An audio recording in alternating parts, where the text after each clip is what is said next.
Hello, class. Okay, so for this weekend, again, your assignment that is due on Monday will consist of you taking notes from your textbook once again, okay?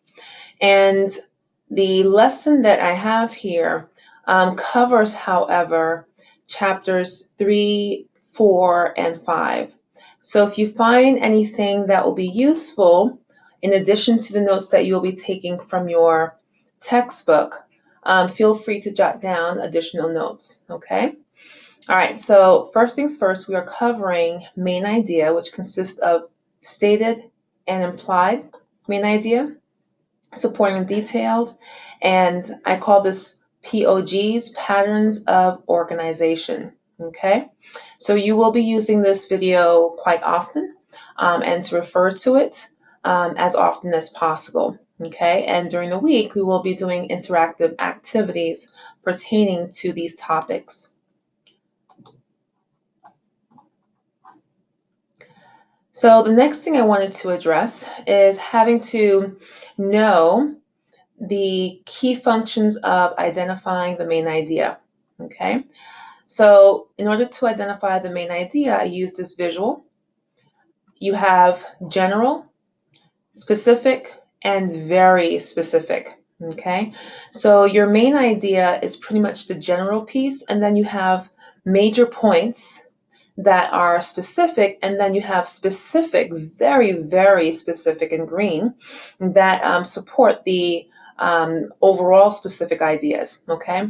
So what we call this is major details versus minor details. And the major details would be what is in red, and the minor details, which are your specific examples, would be in green, okay? And this will also help you for your writing. Now let's flesh this out even more.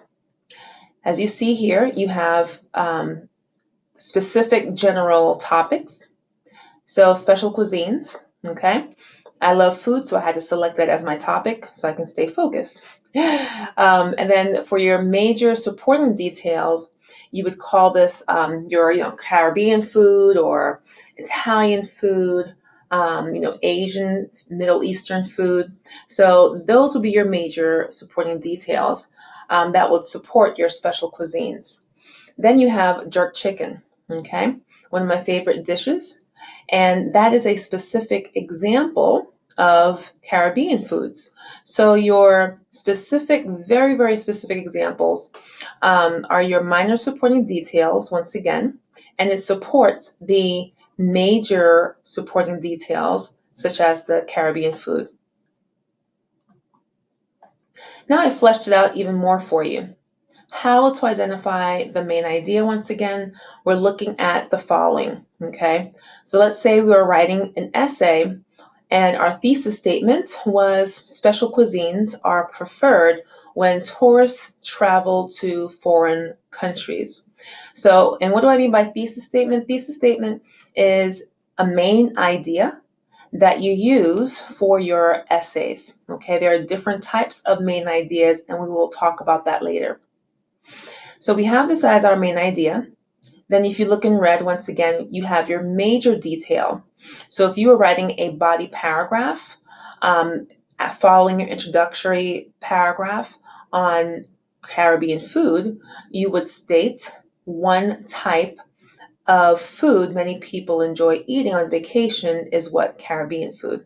Okay, then you have your minor detail once again, and think of minor details as your specific examples.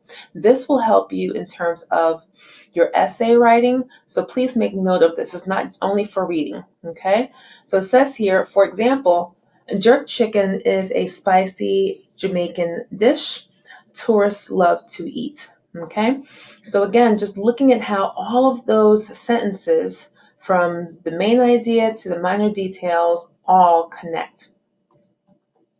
Okay, so how do you recognize the main idea? First, you need to think about the three main strategies, okay? General versus specific. What is your topic? And what are your keywords? Your topic is your subject, who or what the author is talking about, okay? So your goal is to be able to identify this for a stated or implied main idea. Okay? Again, your topic is your general subject of the entire passage. Okay? So in this case, based on the previous example, special cuisines. Okay? The topic will help you to identify the main point. Okay, so let's look at this activity. I want you to identify the general point versus the specific point. Okay, so you have here A, women are less likely than men to become full professors.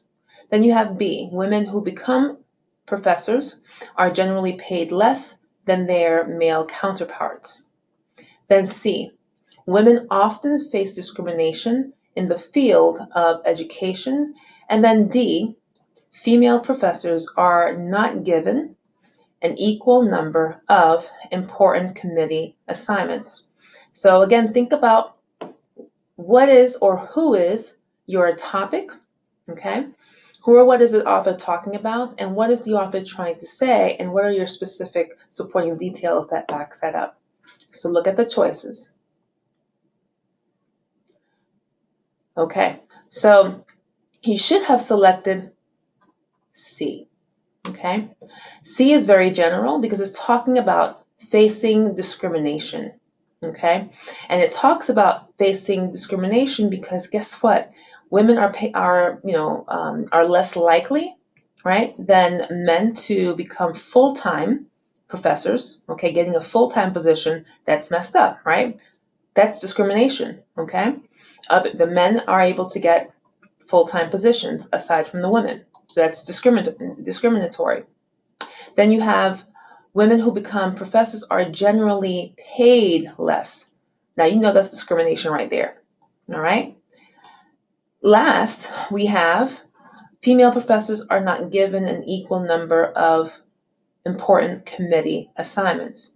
So they are not looked at as someone who can handle important assignments. Okay. So that's discrimination right there as well. All right. So if you think about an essay, C would be your thesis statement for your introduction, and then A would be one of your body paragraphs that supports your thesis. B would be your second body paragraph. D would be your third body paragraph. And we'll talk more about that in class later on. Okay. And then, of course, you have your conclusion. But think of it as an essay, and this will help you with your writing. Okay, so the first step you need to do or utilize is to find out, once again, who or what is the selection about. You need to ask yourself that question. Then for step 2, you're going to think about, okay, after identifying the topic, what is the author trying to say about the topic? What is the point he or she is trying to make? And again, this can be used for a stated, meaning a stated main idea that is in the passage. You can clearly see it. It is slapping you across the face. It's right there in front of you. Implied means it is suggested, meaning it's not there. It's not slapping you across the face. And 9 times out of 10, a lot of your reading assignments will entail implied main idea. Okay? Now, here is a visual. In order to create a sentence, a main idea sentence, use this, okay, to help guide you. Okay? So think about it in that way, in terms of your topic, your subject, and then the remaining portion be what is the author trying to say about the subject.